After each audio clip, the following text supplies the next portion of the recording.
Hey there, it's Mackenzie, your host of Winning. We're looking for sponsors for the podcast. If you have a business that you would like to promote to thousands of people, send us an email at podcastwinning@gmail.com or send us a message on social media. I cannot wait to hear from you. Now on to the show.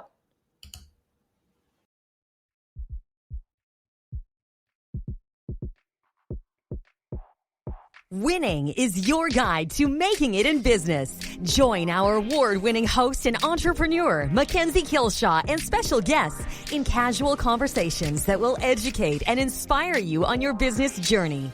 Winning will help you learn the hard lessons the easy way with guidance from celebrated entrepreneurs and business leaders. It's fun. It's informative. It's winning. Welcome to Winning. I am Mackenzie Kilshaw, your host, and today's guest is Chad Brown. Hi, Chad. Hey, Mackenzie. Thanks for having me. Yeah, thanks for being on. How are you today? I'm really well. Awesome. Really well. It just a couple days ago, I got home from being in Austin for about 5 days supporting a client at South by Southwest. Nice. And so I'm on that like back home high, waiting for the weekend, get some yard work done, all of that sort of stuff. So I'm doing really well. Awesome. I love how you're doing yard work because I am still in like 4 feet of snow here. So there will be no yard work done this weekend for me. This is our first weekend, I think, that we're going to have. I think it's going to be good to start getting some of that prep work done. I love working in the yard. That's awesome. Me too. I find it really cathartic to get out there and be in nature. Our yard isn't very big, but I try to make it as nice of atmosphere as we can have because our summer's so short. So love that. So for our listeners, Chad is a leadership engagement expert, and he coaches executives and entrepreneurs in the art and science of leadership for themselves, their teams, and their clients to create basically the best results that you can have. Chad is a partner at Take New Ground, and it's a leadership coaching, training, and consulting firm. And they get the results they want by creating the culture they need, which I think is so important. And Chad also is a podcast host of the Naked Leadership Podcast, which I know people are going to want to check out. So at the end, we'll give more information about that. Chad, why don't you just tell us a little bit more about yourself, who you are, kind of what you do through the podcast and through your company as well. Yeah. Well, first and foremost, I'm a husband and I'm a dad to 3 great kids. Awesome. I have Addison, who's 16 years old, Kenya, who's 13, and Milo, who's 9. All will turn to the next age in June. So I am exploring the adventure of having teenage children. Oh, it's fantastic, isn't it? It's one of the greatest leadership challenges of life, I think. I think you're correct on that. But I love them nonetheless. So a good portion of my mind is occupied by, what game are we going to play together tonight? I love being a parent. I love my family, very family centric. We're adventure driven. So we live in Utah, right at the heels of the Rocky Mountains. We've got lakes and waterfalls and mountains and everything. And we take full advantage of them when we can. Awesome. Skiing in the winter, kayaking and paddleboarding in the summer. And anyway, so that's kind of me outside of what I do for a living. But what I do for a living is also very central to who I am. I absolutely love this work. I absolutely love working with leaders to engage themselves with their teams and the work that they're doing. I think leadership is the driving force behind anything that creates meaning in the world that we're living in. It's, we put it a lot of times in the context of sports or work or military or whatever. And ultimately I say leadership happens everywhere. And so I just find so much meaning in that. And the way that we approach leadership, which I'm sure we'll dive into some of those distinctions as we go along in the conversation. But, the way that we approach it is such a human-centric approach, recognizing both we are flawed beings, but those flaws are what make us unique and what make us powerful in the world of other human beings. Anyway, just lots of love for what I get to do, lots of love for the way my life is. And excited to talk to you about it. I love that. And I think too, leadership is one of those things that I don't want to say we forget about it, but oftentimes we don't think about it, right? And how we lead and how we get our team motivated and our team excited to do things. And whether your team is your work team, your kids, right? Whatever it happens to be. Right.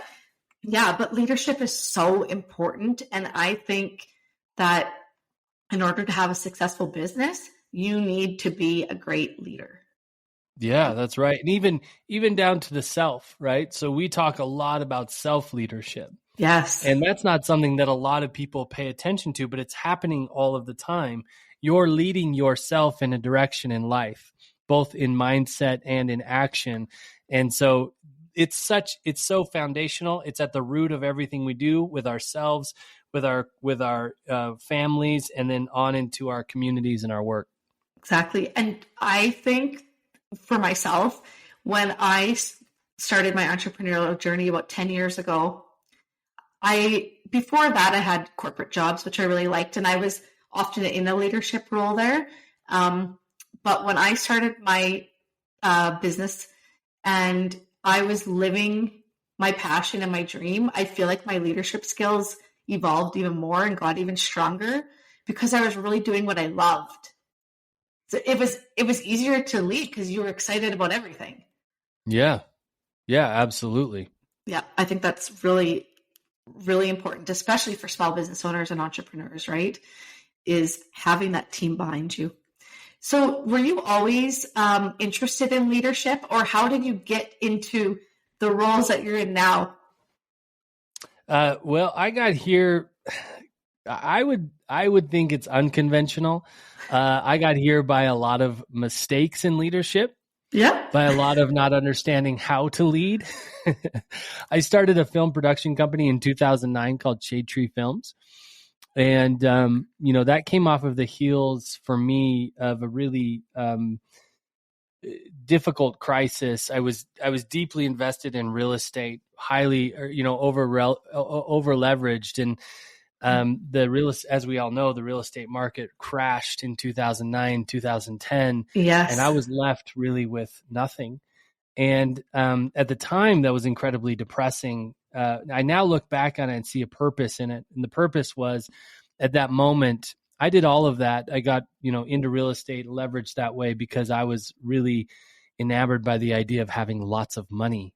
And that's how I thought how it was going to happen. And what that taught me, what I decided in that moment when all of that crashed, is that I wasn't going to do anything just for money anymore. I wanted to do something that fulfilled me, something that I loved doing, that I could be creative in, and that I thought I was making a difference. And so that's what got me in video production, and grew that business really quickly. Within the first couple of years, me and my business partner had grown that thing to a place where we were servicing large brands, doing big stuff, brands like Volkswagen, Pixar Animation Studios, Target, Huge. Stuff like that. Really great clients. The problem is that the growth, we did not, as leaders, we did not keep up with the growth, meaning we did not lead both ourselves well and our people in a way that was meaningful, that could sustain that kind of growth and that kind of level of work. And so we learned really fast that we had no idea what we were doing. That happens a lot, right? It does. I think you're like, I now know that. Crap. That uniquely positioned me to work with the people that I work with now, because that's often the place that they find themselves in. Most of my clients find me in a space of being really successful in product or service and not being able to make results, not being able to create results through other people to keep up with that or to match the caliber. Right. So, my partner and I decided, it got so bad. I mean, I was not a husband and dad that I was proud to be. I was traveling all of the time. I let the business dictate both my actions and my mood, which was often stressed. And, so even when I was home, I wasn't pleasant to be around. And what I made up was, what I made up is that it was the business fault. It was the circumstances of the business and the client demands and the caliber of work that we were doing, that was the problem. And, my business owner or my business partner and I decided at one point, it was really a breaking point for us. We decided, hey, if we can't figure out how to do this in a way that we also live a meaningful life, live a life that, we want to live, full of family and hobby and, all of that sort of stuff. Enjoyment. If we can't figure out how to do that in 6 months, then we're going to walk away. And that was a big deal. That was a lot of risk. We'd put a lot of work into this thing to build it, but we were pretty determined to figure it out. And in that period, that 6-month period, I got introduced to a man by the name of Adrian Kaler. And Adrian was a leadership coach. Never heard of a leadership coach before. I thought he was going to come in and tell us how to do things in a way, how to set up these systems and how to run these interviews and how to, do scorecards for our employees. And that would fix all of it. Yeah. And so we hired him. And actually what he came in and did was he helped me see that it was my thinking that had created the situation that we were in. And I didn't expect that. I didn't expect a transformation through the process, but that's what I got. And I was so deeply grateful. Worked with him for a few years in that business, leading that. He helped me, amicably split with that partner, helped me integrate a general manager. And I really started to step away, get more time back, like create more time in my life. Help things run smoothly, be more people oriented in the business, all of that sort of stuff. And I realized through that process that I actually really wanted to be doing what he was doing for other business owners. For helping others. Yeah. Yeah. Yeah. And I was so grateful, so enamored, so honored to be a part of that process that's really what I wanted to spend my life doing. So started that transition, started studying with him and practicing, and been practicing as a coach for about 5 or 6 years now, and work under his direction. He founded our firm, Take New Ground, and he and Dan Tacchini, and so been doing it ever since. And that was, that's where really unconventional direction, I think, of where I got to today, but also so helpful for me to be able to relate to the challenges that these company founders and business owners are up against, and to be real, to be able to really impact that dynamic in a meaningful way. Yeah, and I mean, listening to your story, to me, there's kind of 2 major turning points or times where you pivoted, right? Your real estate, when that was at an all-time low, and you had to make a change, and then to your film company, which I'm sure you enjoyed, but if you didn't have that life, I mean family, enjoyment, pleasure, joy, right? And then you turned again to the leadership role. That's right. Really cool. A lot of people would have just been stuck or stopped, right, with the film company and just kept on going and maybe had catastrophe. Yeah. Yeah. Burnout, crisis, all of that sort of stuff. So I'm incredibly grateful. It's, hindsight's 2020. I'm incredibly grateful to be able to look back and see the path that got me here.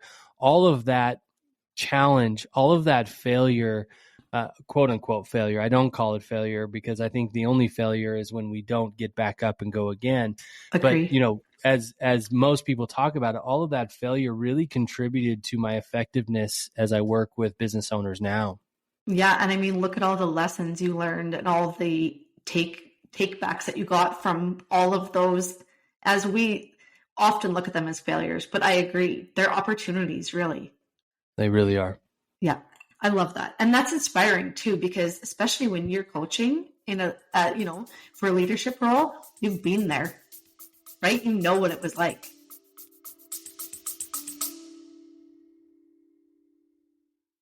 A huge thank you to our sponsor, Just For You Day Spa and Wellness. Just For You is Canada's premier day spa with 5 locations in Alberta and Saskatchewan. The award-winning luxury spa features Leah Reese cosmetics and iconic Betty jewelry that you can also purchase online. Visit www.justforyoudaySpa.com to book your service or to purchase a gift card. Yeah, that's exactly right. I mean, that experience is the greatest teacher. And so having been there before, I can hopefully relate in a meaningful way to the people who are experiencing it. Yeah, exactly. To me, nothing is more impactful than someone that's been through what you're going through, right? And offering that advice or that guidance, because that really helps you get through challenging situations. That's right. Fantastic. Let's talk more about leadership and how, I mean, you need to be a great leader to have a great business. So let's talk about why. Why do you need to be a great leader? Yeah, I mean, I think even in that question, we have to ask, what is a great leader? Yes, good question. Because double questions. Sure, because, well, you know, and this is, I guess, this is the process of my work, is really slowing people down and questioning what is the intention and what is the meaning behind what they're saying, what's the meaning they put behind their actions. Because we don't often, in the sake of getting stuff done, we don't often slow down enough to say, well, what do I actually mean by that? Or what is it that I actually want, right? Yeah. And so this is the opportunity to slow down and go, well, what is great leadership first before we start running down the road of, I want to be a great leader. And leadership alone is just causing results through other people. So, I mean, it's not enough for us to just talk about leadership and leadership being a good thing. You know, Hitler was a leader. He was a really incredibly effective leader. That's right. So I'm encouraging my leaders, the people that I get to coach and to work with every day, is to define what they want to lead to. Define what they want to lead for. Because if you don't, you will lead to something, but it won't be intentional and it probably won't be what you want. Yeah, and I assume that's different for every person, right? That's right. That's exactly right. So like for me, I was an effective leader in my film business. I was leading me and others to an unintentional space. I wasn't leading to something that I wasn't leading to a vision or an aim that I wanted and that was clear and defined. I was leading them down a road of being victims to a circumstance. Yeah. So both is leadership. I encourage anybody listening to this that isn't in a leadership position to really think about what kind of leadership they are engaged in and what results they're leading people to. And then we can actually evaluate whether we're being a great leader or not, because the results give us the feedback. Right. Where are you going? If you're getting there, then you've been a great leader.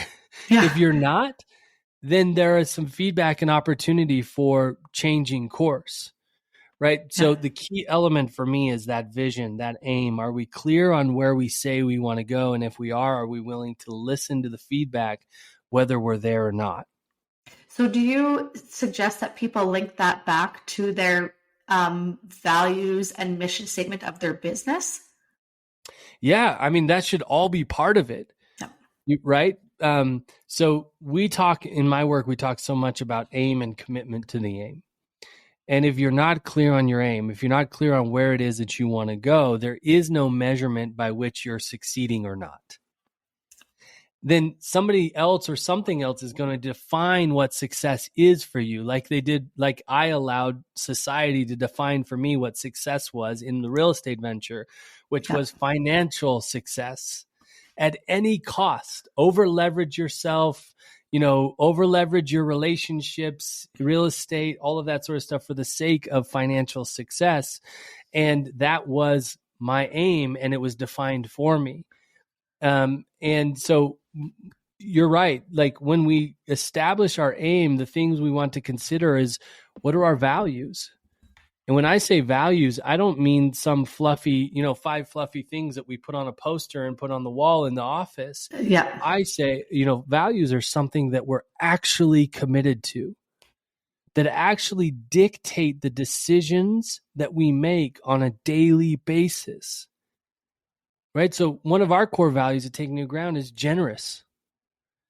And it's not something that's posted on a wall. It's something that is in us. It's something that dictates the way that we allow it to dictate, or we choose it to dictate the way that we work with each other. And it's something also that we can hold each other accountable to. Yes, that's so important. Yeah. So I can check in with anybody that I'm working with, on our team when we've agreed to those values and ask them, is this generous? Another one is bold, right? We can measure our decision based upon that. Is this a bold decision? Does this uphold the boldness that we say we're committed to? So all of those things, the vision, the mission, and the values play into that aim and how we're committed to it. And then this would be communicated to your team also, right? So Absolutely. They would be on board and working in that same direction. Oh, it's more than communicated to them. It's what dictates their place on our team. They live it. If they're unwilling to commit to those values, if they're unwilling to commit to that aim and get dedicated to it, then they don't have a place on our team. It's no bad. There's no judgment. They just didn't want to get committed to it, and we're only willing to have people on our team who are committed to it. Yeah. So we're checking. We have very specific checks early on our team, and we learned this through mistake and through challenge and all of that sort of stuff. Same way we learned everything else. Yeah. Is that we put in place very specific conversations that happen that check in on whether or not this person is really committed to what it is that we say we value. Yeah, because there's nothing that's going to cause more issues than having an employee that doesn't believe in the direction you're going or doesn't feel those things, right? That's right. And who's responsible for that? That's a powerful question.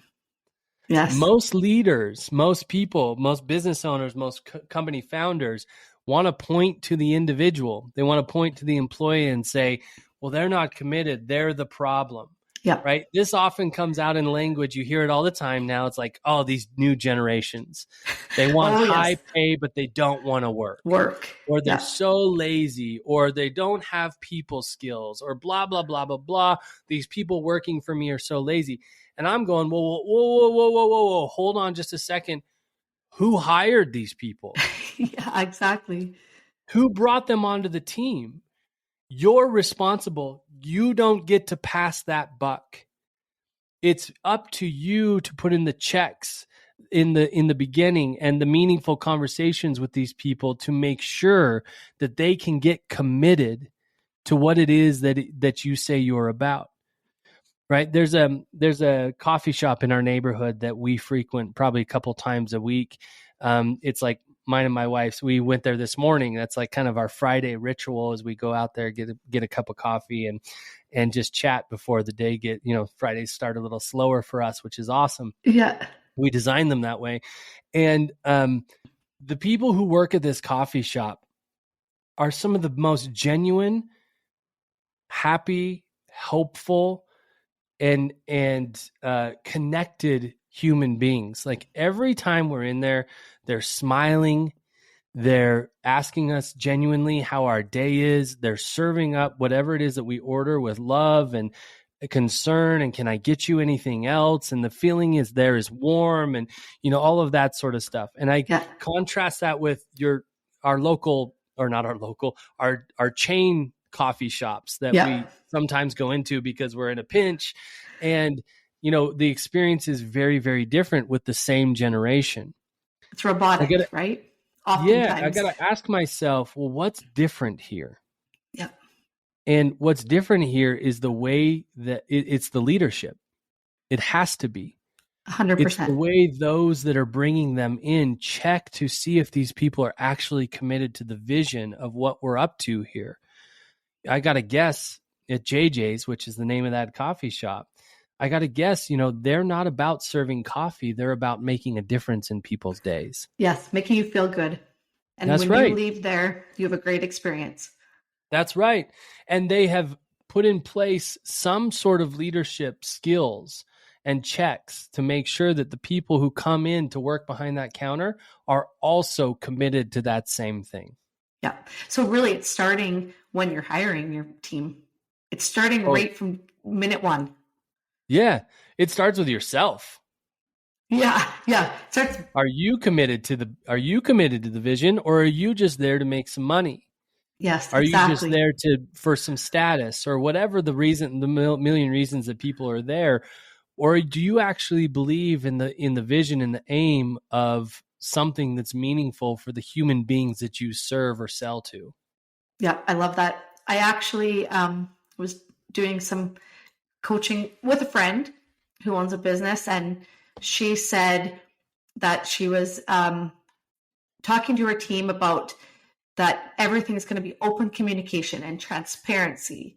And she wants them to feel, that they're able to make decisions and whatnot. It's not just her dictating. So then I was asking questions, like, do they know what your yearly revenue is? Oh, no, I'm not going to tell them that. Do they know, right? Do they know what your costs are? Do they know how much it costs you to run? Oh, no, I would never. And I'm like, well, how can you expect them to be transparent with you and have open communication if you want to keep them in the dark, right? You're not doing it to them, so they're likely not doing it back, right? Sure. It starts from those easy things like that. Yes. Good for you. What a great line of questioning to expose whether or not they're willing to live. And look, I'm not saying every company founder, entrepreneur, business owner needs to reveal every little detail of their business to the people that they work with. That's not the point. The point is are you living what it is you're asking others to do for you? Exactly. And if you're not, the inconsistency in culture will show up in the service and the product that you sell. It just will. You can't, there's no way around it. Exactly. It's kind of like the old do as I do, not as I say, right? So if you're actually going through things the same as them, they will, not maybe consciously see it, but they'll know that you're also living it. It's more encouraging, I guess, to them as well. Right on. Yeah, I love it. So, I was going to kind of move next into how can you get the most out of your team to grow your business, but I think what we just talked about really was a big part of that. Yeah. I get asked that question a lot. How do I get the most out of my people? And I say that the premise of that question is false, or what that question sets you up for is a system of treating people like tools. Yes. And you can treat people like tools. That's fine. Just expect your people to wear out like tools. Exactly. The same way that a tool, if you use a tool to its extent, to its purpose, eventually that's going to wear out and leave you. And you're going to have to find another tool. Yep. So if your whole goal is to get the most out of them, extract what you can and leave them dry, then that's what's going to happen. And you're going to have high turnover. You're going to have a culture of backbiting, gossip, all of that sort of stuff. Yeah. So the premise of the question, I think, for most business owners, for what they want for their clients and their customers, I think that question is not helpful. I believe there's a different way of looking at it. And the different way of looking at it is, how does the vision and mission of our business support the PVI? I call it PVI, the personal vested interest of those who work with us. How does the mission of the company support the personal vested interest of the people who work with us?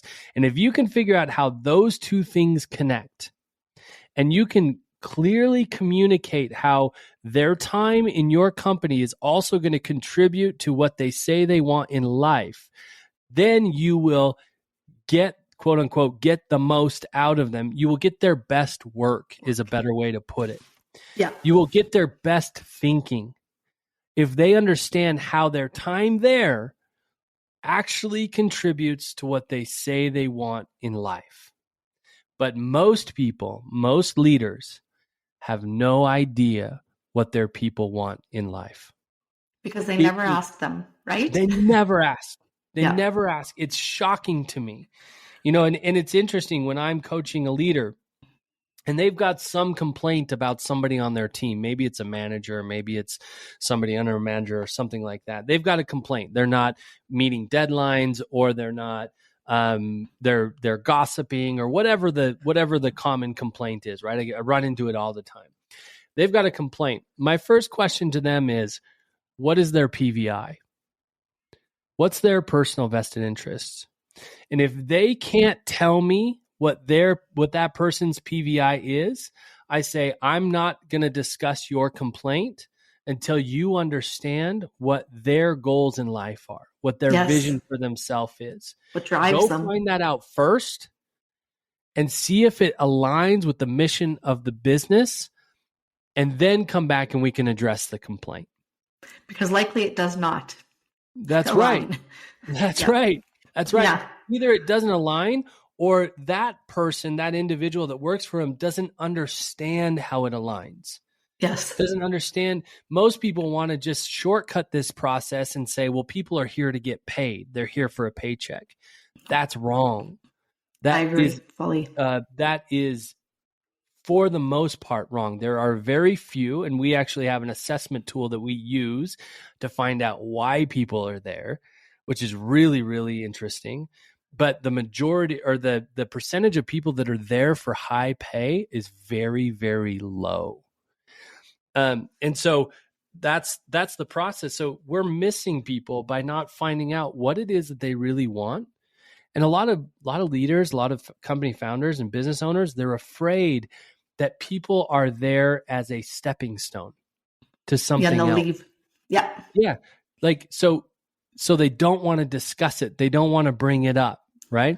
And I say, if people are there as a meaningful stepping stone in the vision of their life, fantastic. Embrace that. The more you can embrace that and be with them in it, the greater work, the greater thinking, the more innovation and creativity you're going to get from them while they're there. But if you pretend like it doesn't exist, you won't get that, and it'll be an expense to you anyway. Exactly. Because they'll probably leave sooner, and then you're finding someone new again. Or worse, they stay a really long time, and they don't put in what they could offer. Yeah, exactly. I think if you're working for a company that you don't have that vested interest or that internal motivation to want to work, the likelihood that you're not really giving it your all, and frankly don't care, you're just going through the motions, is high. And we don't want team members like that, right? That's the exact opposite of what you want. Sure. Yeah. I had a job interview. I have not had a job interview literally in 20 years, but the last job interview I had, I was late 20s, and I asked about their company culture. And this was a international company, huge, well-known name company. And I asked about their culture and about, different areas of the business that were more personal for me, right? Not just how much am I going to get paid and what are the hours. And the person interviewing me told me that no one had ever asked that before. That's right. And I was flabbergasted, because I thought the interview isn't just for them to see if I'm going to be able to fulfill the job and be a good fit with their company. It's also for me to see if I'm going to be a good fit with their company. That's right. Or they're going to be a good fit for your life. Exactly. Because if we didn't, to me, I don't want to work for a company that I don't align with, or that are going to ask me to do things that I don't feel comfortable with, right? So it was shocking to me that no one had ever asked that before. And I feel like I said, that was quite some time ago. I feel like company culture and that sort of thing is more things that we talk about now. But it's just so important, like you say, that you're starting with the right people and that you have that vested interest or goal, and it will make all the difference.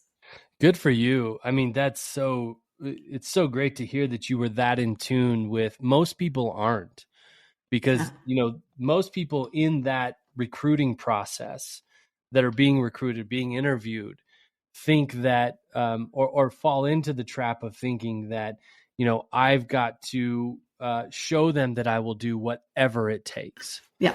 Right. Or show them that I'll give everything. And unfortunately, that actually attracts the cultures that expects people to give everything. Yes. And then they wonder why they're in a job in a company that expects them to give everything. Yeah. Answer your email at 8 p.m. and on a Saturday and everything else, right? That's exactly right. Yeah. Yeah. So good for you for noticing. I think, that's something that a lot of candidates miss. And, there's more, it seems to be more at stake for candidates rather than for those recruiting, because, Yes. Often you're in a position where you're trying to pay your bills and, secure a career and all of that sort of stuff. So it feels like the power dynamic or the opportunity dynamic is offset. And I would say that's a huge mistake. The opportunity dynamic is equal and level on both ways.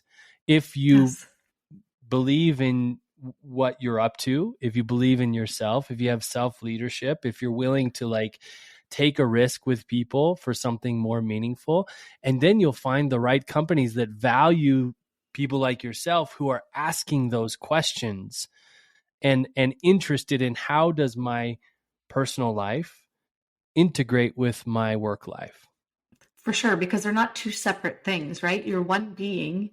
Like when people ask, how do you balance work and your home life? It actually kind of drives me a little crazy because there's not a balance. Like you're one being, right? That's right. So it's not a balancing act. It's all-encompassing. That's exactly right. I'm a holistic person everywhere I go. I take everything with me. So I take all of myself with me to work. I take all of myself with me home. All of this, this old idea of leave your personal life at the door, or, leave work at work. It doesn't work. No, it does not work. In fact, what it does is it pits the two against each other. Right. So if we look at the idea of balance, we think about the justice scales, right? And we've got to get enough on there on each side to balance them out so that they're or so that they're even. That's a stressful situation. Exactly. And now those are opposing forces. Whereas if we focus on integration, meaning everything that's going on at home is with me at work, and everything that's going on with work is with me at home, and it actually contributes to my relationships. It contributes to myself, and integrated in both places or in all places, then you can have a much healthier relationship with it. You can maneuver and move. I think about, if people want to talk about balance, what I think about is, if you were ever a kid, I don't know, I did this all the time when I was a kid. When I was supposed to be doing my chores like sweeping, I would take the broom and I would place it on my hand standing up, right? And I would try to balance the broom on my hand. And that's the type of balance that actually works. Because what you have to do is you have to look up at the head of the broom. You have to keep your eye focused on the aim. The aim is to keep the head of the brushes, the brushes of the broom in the air. And your arm automatically moves in the direction that it needs to go, because your eyes are evaluating the balance of the top of the broom, right? And life is very, very similar. When we have an aim, when we have a vision and we're clear about it and we're focused on that, the movement of where focus and attention and energy is needed will happen, because we're clear on the aim and we're looking at the feedback and we're implementing that real time, and then we're taking action. Yeah, that's a great analogy, because it's so true. You're not even thinking about it, but it's happening. That's right. Yeah. Awesome. I love that. I know that this phrase gets thrown around a lot, imposter syndrome. Yeah. And I want to talk about that a little bit. Why don't you talk about to you what is imposter syndrome? And then how can we have freedom from that? Because I'll let you go, but I think it's important because I think a lot of entrepreneurs feel this. Yeah. How do I describe what imposter syndrome is? It's the human experience. Welcome, as I say to my clients, welcome to the human experience. It's unavoidable unless you're a sociopath. Well, so hopefully we're not. That's why it's so relatable to everybody. You can walk into the room and talk about imposter syndrome, and every head will be doing this. Yeah. Because it's the human experience. So if we make imposter syndrome, even that phrase imposter syndrome annotates that it's abnormal or that it's a problem. Yep. Yeah, bad. That it's bad. It's not. It's neither of those. It's completely normal. It's everybody experiences at one point or another in their life in one area or another. And it's not a problem. What I say is embrace the imposter. All that means is that you are taking, and this is where the name of our company came from, is you're taking new ground. You're moving forward. You're going into the unknown, and you're making, like, you're trying things. You're making things happen. Yes. And in that, what we make up is that's the act of an imposter. We also conflate imposter with fraud. Yeah. Oh, 100%. And those are two very different things. An imposter is somebody that has to, or an imposter is somebody that is pretending to be something that they're not. A fraud is somebody who is knowingly lying for their gain. So if you are knowingly lying to people for your gain, well, then that's something to question. And I would reel that back and really, get a handle on that. But if it's that you feel like you're stepping into something that you've never done before and you're acting as though you can do it, great. That's what's needed. That is leadership. That's the essence of leadership. Yep. Stepping into the unknown, knowing that whatever comes up, you can take it on. You can deal with it. Yep. Yes. So I say, how do we escape from imposter syndrome, or how do we create freedom from imposter syndrome? Take it with you. Embrace it.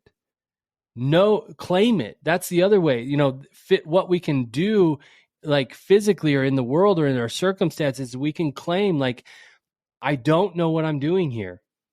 This is new ground for me, but I'm committed to the results and the aim. So I will figure it out. Yeah, you'll try. Yeah. And that's a leader we want to follow. A leader who's honest with us, that says, look, I've never been here before, but you have my word. I will do everything I possibly can. I would much rather follow that person than the person that pretends like everything is normal. Fine. Everything's okay. Yeah. Right? You're in Canada, but I'm sure you're a little familiar with our politics in the U.S. Oh, yes. We get it all. And this is the MO in our politics now. It's like, I know everything. I have all the answers. Just believe me, just trust me, don't pay attention, whatever, all of that sort of stuff. And that's one way of leading, but it's not an inspiring way of leading. No, exactly. Well, and I mean, I get DMs and emails and people ask questions, and especially new entrepreneurs. And they're like, I have no idea what I'm doing. Like, how do I, and I'm like, no one had any idea. Like, I didn't know I had no clue what I was doing when I first started, but I tried things and I knew the outcomes or the goals I was trying to get to. And you're like, well, we're going to do this. If it doesn't work, we're going to try something else, or we're going to modify what didn't work about that and see if it works another way. Right. Because we're all on our journey learning as we go. That's right. Right. So ditch the shame. That's what I tell my clients. Ditch the shame about not knowing what you're doing. You're not supposed to know what you're doing. Yeah, exactly. You're adventuring. And adventuring is exciting and fun if you don't make up that you're supposed to know what you're up to. I really liked how you said at the very beginning when we started about how imposter syndrome, just the name is, we take it as a negative, but it's really not. So we have to kind of change that in our minds, right? Yeah. Well, I don't know about have to, but it's the opportunity to. Like, yes. It's that embracing, right? It is the challenge. And I really follow Stoic philosophy and try to apply a lot of it into my life, sometimes successfully and lots of times unsuccessfully. But, one of the mottos in Stoic philosophy is the obstacle is the way. Yeah. So in imposter syndrome, what looks like the obstacle to what you want is that you don't know what you're doing. And actually, if you believe that philosophy, that is the way to what you want. And so embrace it, claim it, be it, but then go through, make the climb, not knowing what the hell you're doing. Yep. And I always say too, what's the worst thing that happens? It doesn't work out. You're not going to die, right? Like, it doesn't work. So you learn why it didn't work and then you move along. That's right. I love that. Do you have a most important lesson you can share for leadership? Most important lesson. Don't be alone. Don't choose to be alone. It's really popular. It's really, it's almost like a badge of honor sometimes for leaders to do it alone. You don't get an award at the end, right? For doing something by yourself. Ask for help. That's right. That's right. Exactly. And we even tout it like it's a truth that it's lonely at the top. Yes. And doesn't have to be. I say that that's bullshit. I don't know if I can say that on your podcast or not. You can 100% say it. But I say that's bullshit. I say we choose to be alone. Yeah. And why do you want to be alone? Right. Get a network, get a community to help you. That's right. And the interesting thing is that we all have blind spots. Yeah. We're not perfect. We don't know everything. The reason they're called blind spots is because we can't see them. Yep. And so because we can't see them, the only way that we're ever going to notice them, or the only way we're ever going to be able to address them, is to be with people in a meaningful way, in a vulnerable way. So if you can't find that, if you can't create that on your team, get somebody in your corner, whether that's a coach, whether that's an advisor, somebody who is willing to take a risk with you and give you feedback that you may not want to hear. Yeah, sometimes it's hard, right? It is, yeah. Yep. And oftentimes the aloneness, the feeling of aloneness, is because you don't have anybody willing to give you difficult feedback. Yep. Those who you hire, oftentimes you hire them under the context of they are yes people to you. Yeah. They agree with everything that you say. You're the one with all the answers, all of that sort of stuff, because you signed the paycheck. So if you haven't built meaningful feedback into your culture, which that's a whole other topic. That's a whole other episode. Yep. Yeah. If you haven't built that in, find somebody who will give that to you, and you will feel less alone. You will feel more connected, and you will find the vitality in your leadership again. That is great advice. And is there one thing you wish you had known, or one thing that you could tell yourself, your younger self? Piece of advice? Yeah, it would be the same piece. Don't do it alone. Yeah. Don't go alone. Seek those who have been there before. And you don't need to know everything. I love that. That piece right there, I ask this question on every episode, and I'd say about 7 out of 10 give the same advice. Wow. It's so important, right? Ask for help, get a coach, talk to someone, listen to a podcast, learn, right? Yes. And you're going to get farther faster for sure. Yep. Chad, I really appreciate you being on this episode. There has been so much great information, and I know people are going to want to learn more. So where can they find you? You can find me on the socials. One of the things that we talk about a lot in our work is that negotiation is the heart of leadership. We didn't touch on negotiation, but I say everything that we have in our life is a result of how we negotiate. And we can, there's a lot loaded in that as well. But I would encourage people, we have a quiz that you can take. It's a free quiz. It's 15 questions. You can take it in under 5 minutes, and it asks you questions about how you relate to negotiation. And you can take the quiz, and at the end, it will give you your negotiation style. It will explain a little bit about your negotiation style, but it'll also give you potential blind spots and strengths that you possess. It's really powerful to know how you negotiate, because that shows up in your self-leadership, in your business leadership, in your family leadership, everywhere. Everything. So I would encourage people to go take that quiz. It's at negotiation.takenewground.com. We've gotten really good feedback. We launched at the beginning of the year, really great feedback from leaders, and it's opened a lot of opportunities and doors for business owners and founders. So go check that out. You can find me on the socials, and I think that's plenty. And our podcast, Naked Leadership. For sure. And I will tag Chad in our social media as well. So if you're not sure of his handles, go to our social media, Instagram, Facebook, Twitter, LinkedIn, all the places, and we'll make sure that we've got Chad's info on there too. Thank you again, Chad. I really appreciate it. And to everybody listening, thanks for tuning in, and we'll see you on the next episode. Thanks for listening to Winning. Be sure to subscribe to get all of our new episodes. If you enjoyed this episode and you'd like to help support the podcast, please share it with others. Post about it on social media, and leave a rating and review wherever you listen to Winning. To catch all of the latest from us, you can follow Winning Podcast on Instagram at winning_podcast, Facebook at Winning Podcast, and on Twitter at Winning Pod. Winning was created and is produced by me, Mackenzie Kilshaw. Music created by Summer Furby. Editing by Seth Armstrong. Special thanks to Shauna Foster for voicing our opening. And of course, a huge thank you to this episode's guest. Thanks again for listening, and I'll see you on the next episode.